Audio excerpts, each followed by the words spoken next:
Hi boys and girls, Mrs. Flagar here, and I have a historical fiction story. That means the characters are real, but parts of the story are a little made up. Some parts are true, some parts aren't. At the end of the video, we will find out which parts were real and which parts were made up by the author. This story is called John, Paul, George, and Ben.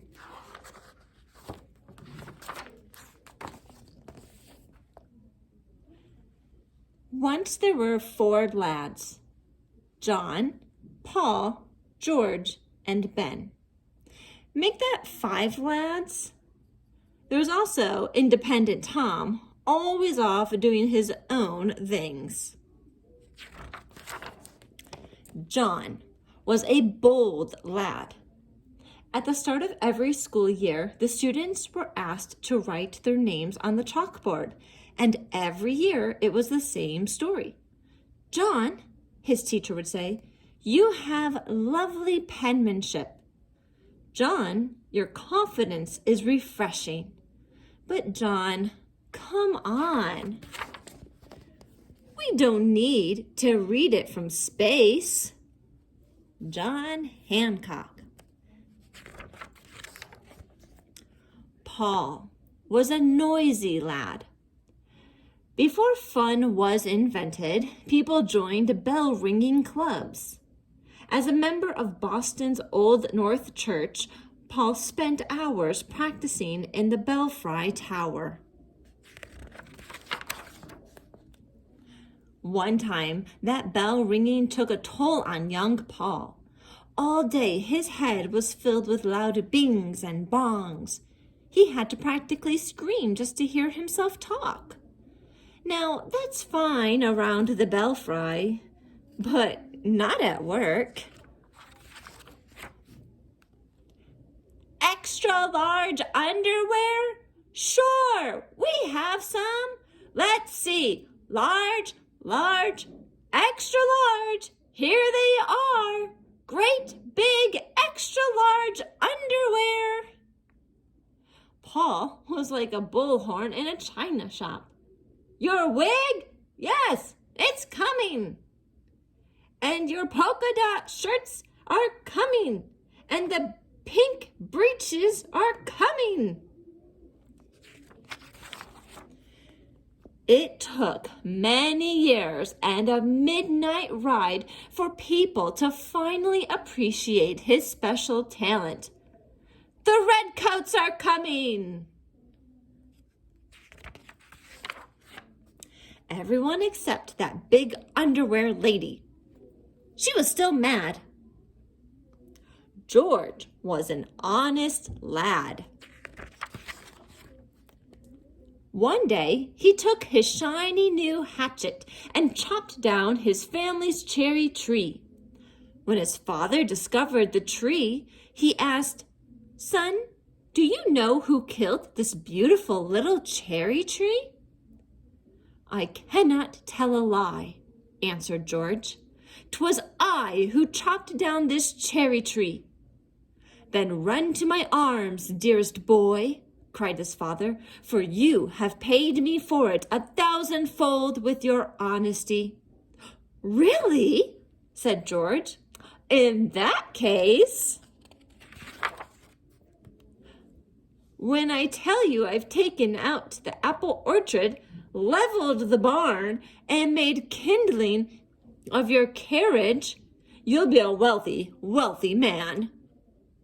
Uh-oh.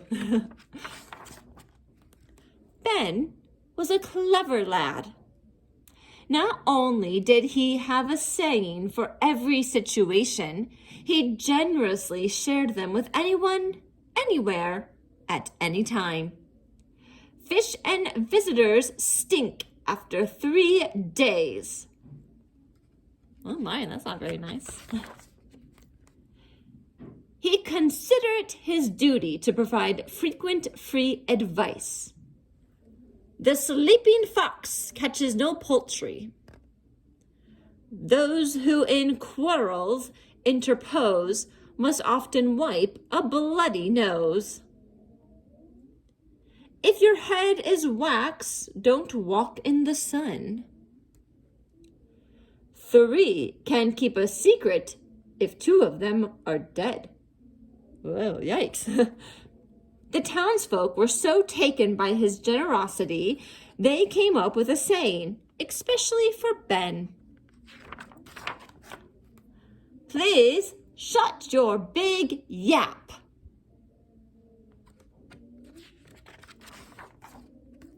I like it, said Ben, short and to the point. Work a fox or turkey in there, and I think you've got something. Tom was an independent man. One day, his teacher, Mr. Douglas, asked the class to make birdhouses by gluing macaroni to old balsa wood. Tom happily ignored him and used traditional building materials in a neoclassical design. When the class made a palm tree, Tom took one look and said, "Not on your life," then quickly left to sketch his own tree. Young Thomas, fumed Teacher Douglas, would you mind explaining to the class why you insist on working so independently? Certainly, said Tom. In fact, I've taken the liberty to list the very reasons. Fear not, sir. I've used small words for the benefit of the dullards. Tom learned the power of his words that day. Mr. Douglas told him to pursue all the life, liberty, and happiness he wanted. Independently in the corner, the other students pursued lunch. The rest is history. Say, you want a revolution? Well, John, Paul, George, Ben, and Tom sure did. In April 1775, they got one. The Redcoats were coming. In fact, King George III's army was marching to Lexington and Concord to arrest John and other Sons of Liberty. Fortunately for Paul Revere was a noisy man. After his midnight ride, every Minuteman, woman, and child knew who was coming and what they'd be wearing. It was the start of the Revolutionary War. The Americans needed to formally state their separation from the king. Who better than Thomas Jefferson, an independent man, to write the Declaration of Independence?